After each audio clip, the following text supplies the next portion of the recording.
Evangelho da Graça de hoje, vamos ver o cenário do primeiro milagre realizado por Jesus. Uma vez que ele disse para Natanael, um dos seus discípulos, que ele veria o céu aberto e os anjos descendo, subindo e descendo sobre o Filho do Homem, aqui Jesus começa a manifestar o seu poder. É o início do seu ministério em Caná da Galileia. Essa história é narrada no Evangelho de Jesus Cristo, segundo escreveu o apóstolo amado, o apóstolo João, no capítulo 2. Diz assim: 3 dias depois, houve um casamento em Caná da Galileia. Achando-se ali a mãe de Jesus, Jesus também foi convidado com os seus discípulos para o casamento. Tendo acabado o vinho, a mãe de Jesus lhe disse: eles não têm mais vinho. Mas Jesus lhe disse: mulher, que tenho eu contigo? Ainda não é chegada a minha hora. Então ela falou aos serventes: fazei tudo o que ele vos disser. É uma história e um texto um pouco longo. Nós vamos meditar até aqui nesta oportunidade. Jesus foi convidado juntamente com seus discípulos e sua mãe para esse casamento em Caná da Galileia. E é muito interessante o ministério de Jesus, o primeiro milagre de Jesus se dá justamente em um evento como esse, o casamento. A figura do casamento nas Escrituras é uma figura utilizada em todo o espírito das Escrituras, em toda a revelação.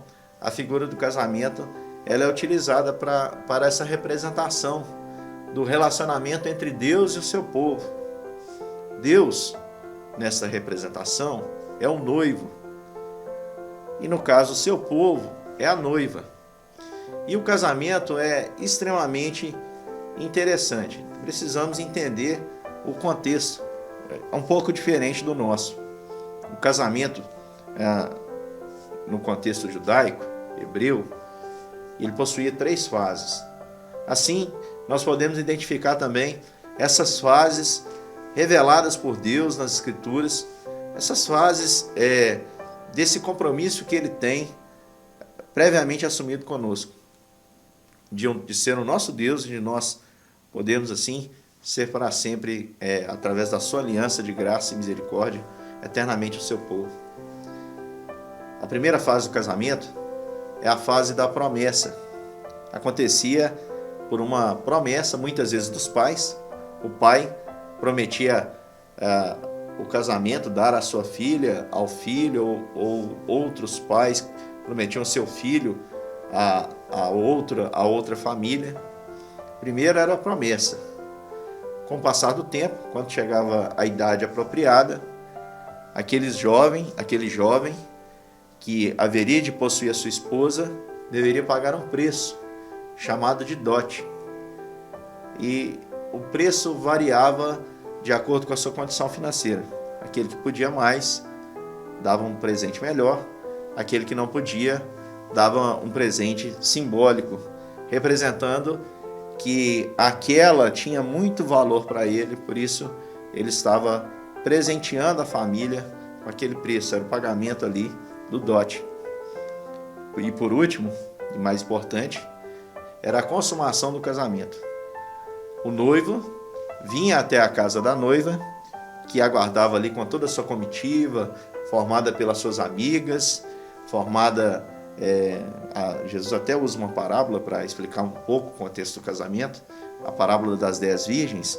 Ali a futura esposa se cercava das amigas e aguardava, ansiosa pela chegada do noivo, que a buscava em sua casa e era levada, acompanhada pelos convidados. Eles entravam para aquele novo local e ali havia o local da festa, e havia uma festa que durava muitos dias. Jesus inicia o seu ministério no casamento porque é exatamente isso que Deus veio fazer através de Cristo. Ele veio estabelecer uma nova aliança a segunda fase desse casamento. Havia a promessa do Messias e agora a promessa chegou.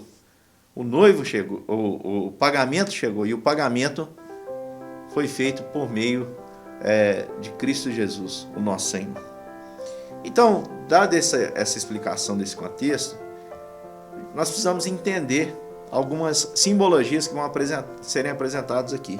Eles estavam ali no casamento e, de repente, Maria, mãe de Jesus, sendo mulher, e porque mulher se preocupa muito mais do que os homens, na verdade, a mulher nota muito mais que as coisas estão acabando do que o homem. Geralmente o homem só nota que acabou quando acabou. Então, percebendo ali que o vinho estava acabando, e o vinho era o que alegrava a festa. O vinho é símbolo da alegria. Vendo que o vinho estava acabando, Maria então chega até Jesus, versículo 3 diz: tendo acabado o vinho, a mãe de Jesus lhes disse: eles não têm mais vinho. Imagina uma festa de muitos dias e acaba o elemento principal da festa, que era o vinho, o símbolo da alegria. Provavelmente era uma família talvez simples pela região. E aí ela chega até Jesus e diz: acabou o vinho, vai ser uma vergonha, todo mundo vai falar. E aí Jesus diz: mulher, que tenho eu contigo? Ainda não é chegada a minha hora.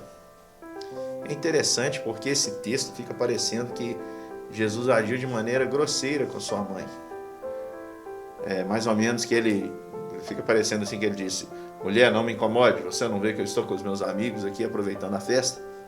Mas não é.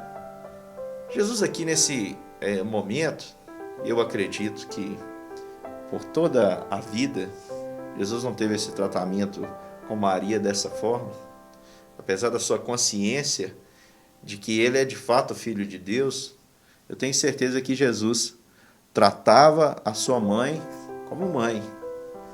Mas aqui Jesus diz para ela mulher, porque aqui Jesus ele vem trazer um marco. É o momento em que ele vem trazer um marco para o seu ministério e ele diz, demonstrando que agora, neste momento, a partir desse momento, em outros episódios ele vai dar demonstrações disso, não é? Por exemplo, quando ele é procurado pela sua mãe e pelos seus irmãos que queriam falar com ele e mandam chamá-lo enquanto ele está cercado pela multidão, e ele mesmo pergunta: quem é minha mãe? E quem são os meus irmãos? Todo aquele que faz a vontade de Deus, esse é minha mãe e esses são meus irmãos. Mostrando agora o ministério de Jesus, a sua impessoalidade nesse sentido. Porque por mais que ele tenha sido gerado por Maria, o amor dele é por todos de igual forma. E não é um amor qualquer, não é um amor que despreza, mas é um amor perfeito ao ponto de dar a sua própria vida. E Jesus diz para ela: mulher, que tenho eu contigo? Ainda não é chegada a minha hora. Interessante, Jesus ainda não havia realizado nenhum milagre. E Maria o procura para dizer: está acabando o vinho. E ela ouve a palavra de Jesus. E Maria é a primeira a demonstrar uma fé no seu primeiro milagre. Ela que acompanhou todos os sinais, que recebeu a palavra do anjo, que viu coisas acontecendo, que ouviu profecias a respeito deste menino, como nós já vimos nos outros estudos, tanto de Simeão quanto da profetisa Ana. Ela que viu Jesus diante dos doutores, e a Bíblia diz que guardava tudo isso no seu coração.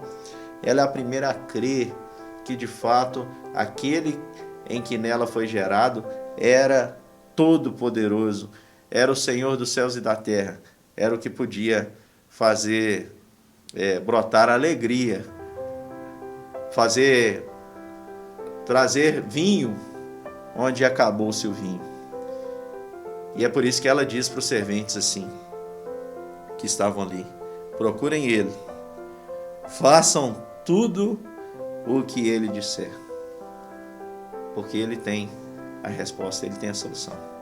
Ela creu, e nós vamos ver nos nossos próximos estudos que Jesus vai fazer um milagre. Eu queria só aplicar essa palavra, essa mensagem ao seu coração. Você precisa crer. Você vai ver que no Evangelho da Graça, a gente é salvo por ela, a Bíblia diz, pela graça sois salvos, e o instrumento que Deus utiliza para a nossa salvação é a fé. Pela graça sois salvos mediante a fé. A fé é o crer, é crer em Jesus, é crer na suficiência de Jesus, é crer no poder de Jesus.